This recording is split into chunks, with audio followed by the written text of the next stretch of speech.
प्रधानमंत्री जी और श्री रेल मंत्री जी से विनम्र निवेदन है कि ग्रुप डी में लेवल 1 में वेटिंग लिस्ट का प्रावधान पुनः किया जाए। मेरा मोदी जी से और सभी आरआरसी जोन जितने भी है उनसे निवेदन है, ग्रुप डी के लगभग 50% सीटें खाली रह जाएंगी।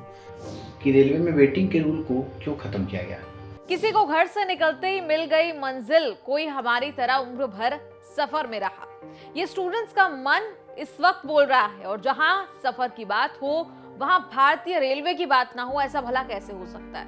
हमारी भारतीय रेलवे वही रेलवे जो कि दुनिया के सबसे बड़े एम्प्लॉयर्स में से एक है, और एम्प्लॉयर यानी रोजी रोटी जो कि सबकी चलनी जरूरी है, और भारतीय रेलवे से भी सैकड़ों लोगों की नौकरी चलती है। इसीलिए रेलवे भर्ती में अप्लाई करने के लिए अनगिनत उम्मीदवारों की भीड़ लगती है। कोई राजस्थान से आता है, कोई बिहार से आता है, यूपी, हिमाचल, उत्तराखंड यानी देश के अलग अलग राज्यों से लोग आते हैं। 2019 में भी ऐसे ही कई उम्मीदवारों ने फॉर्म भरा, पढ़ाई की, एग्जाम लेट हुए, ये कहानियां पहले भी सुन चुके हैं। लेकिन अब रिजल्ट आने के बाद छात्रों का कहना है कि वेटिंग लिस्ट रेलवे जारी करे ताकि और स्टूडेंट्स को भी मौका मिल सके। दूसरा अप्रेंटिस वाला विवाद भी है, जो आप न्यूज तक पर पिछली रिपोर्ट्स में समझ चुके हैं। हमें तो आप काफी देख चुके हैं, हमारे माध्यम से उन छात्रों का मामला आप तक पहुंचा। अब बारी है इन छात्रों को आपको सीधा सुनने की। ग्रुप डी लेवल 1 की जॉब में ज्यादातर विद्यार्थी अदर जॉब में फॉर्म डालता है और वहां पर चला जाता है, जिससे एक साल के अंदर ग्रुप डी में 30 से 40% सीट खाली हो जाती है। जो वेटिंग में स्टूडेंट लिए जाते थे पहले, वो उनको फ़ायदा होता था, क्योंकि वो एक ज़्यादातर ग्रुप डी में मीडियम परिवार के बच्चे ही जाते हैं, स्टूडेंट जाते हैं, जिनकी आस जुड़ी होती है कि हमें ग्रुप डी की नौकरी मिल जाए। तो ऐसे स्टूडेंटों का भविष्य अंधकार में है वेटिंग ना आने के कारण। इसमें वेटिंग ना होने की वजह से हम जैसे गरीब छात्रों को बहुत ही नुकसान झेलना पड़ रहा है, क्योंकि हमने इसमें अपना 4 साल दिया है और अपना बहुत सारा इसमें समय दिया है, और अभी हम लोगों के पास इतना हिम्मत नहीं बचा है कि अब हम और अपने अंदर हिम्मत जुटा करके अब आगे तैयारी कर सकें। अब हम लोग जैसे कि लड़की हैं, और लड़की लोग के लिए तो ये बहुत ही मुश्किल का काम होता है, क्योंकि लड़कियों पर पढ़ाई के साथ साथ घर की भी जिम्मेदारियां होती है, और हम लोगों को शादी का भी प्रेशर रहता है। घर वाले शादी के लिए भी प्रेशर करते हैं कि शादी कर लो, क्योंकि अब हमारे पास अब अगर वेटिंग नहीं होगा तो हमारे पास कोई और लास्ट ऑप्शन भी नहीं है।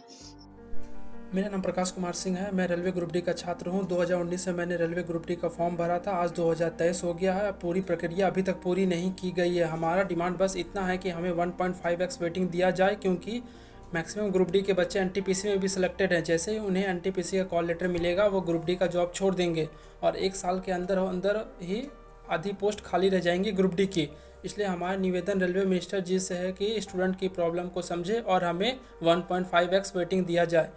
2019 की नोटिफिकेशन में साफ साफ था कि प्रत्येक कैटेगरी से 20% हॉरिजेंटल आरक्षण कट करके सीसीए स्टूडेंट्स को जाएगा, लेकिन बहुत सारे जोन्स में 20% से ज़्यादा रिजर्वेशन कटा है। इसलिए आपसे हाथ जोड़कर निवेदन है कि 20% ही सीट्स काटें, ठीक है। इससे ज़्यादा सीट्स काटने की कोशिश ना करें, क्योंकि इससे ओपन कैटेगरी वाले स्टूडेंट्स को बहुत सारा नुकसान हो रहा है, उनकी बहुत सारी सीटें कट रही हैं।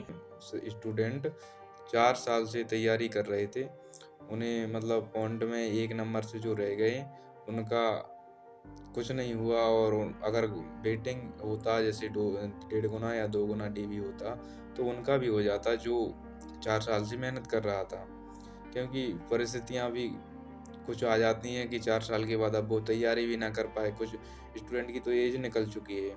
देखिए सर, मेरा आपसे हाथ जोड़कर रिक्वेस्ट है, जब आपने 2019 में रेलवे ग्रुप डी का फॉर्म निकाला था, उस टाइम आपके द्वारा बोला गया था कि हम 1 सीट पर 2 गुना कैंडिडेट को एमपीडीवी के लिए कॉल करेंगे, मतलब कि उस टाइम वेटिंग का प्रावधान था।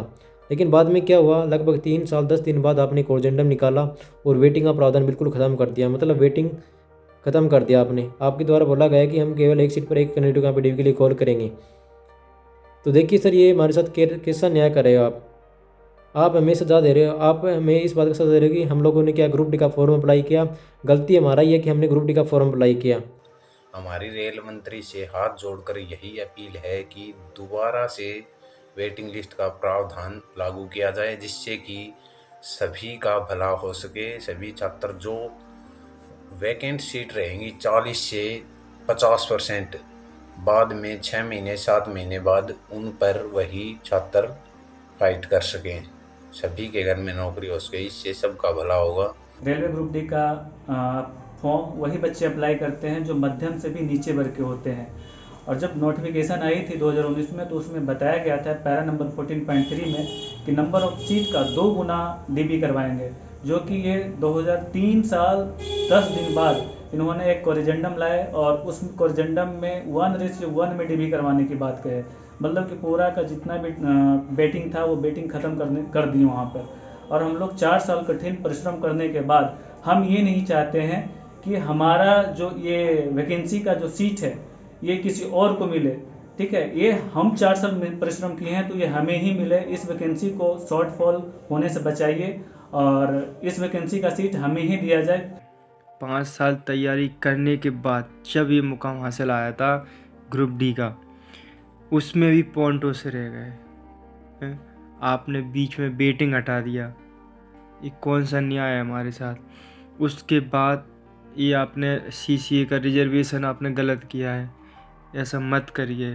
अब छात्रों की बात उन्हीं की ज़बानी आपने सुनी। बता दें कि इस पर रेलवे का अब तक कोई जवाब नहीं आया है। वहीं रेलवे में नए रोजगार लाने के लिए भी छात्र मांग कर रहे हैं, क्योंकि पिछली वैकेंसी 2019 में आई थी जो कि अब तक अंजाम पर अब जाकर पहुंचने वाली है। 5 सालों में इस बीच रेलवे में भर्ती नहीं आई। वहीं ताजा आंकड़ों के मुताबिक 3 लाख से ज्यादा नॉन गैजेटेड पोस्ट रेलवे में अभी खाली हैं। ये पूरे देश के अलग अलग 18 रेलवे जोन्स का आंकड़ा है। खैर, ये सब आप तक पहुंचाना सिर्फ एक ईमानदार कोशिश है उनके लिए जो रेलवे में अपना भविष्य तलाशते हैं। इसीलिए रेल मंत्री से, प्रधानमंत्री से इनकी ये तहे दिल से अपील है। उम्मीद करते हैं कि ना सिर्फ ये बात उस पर पहुंचे बल्कि रेलवे को मां मानने वालों के लिए भी कुछ किया जाए।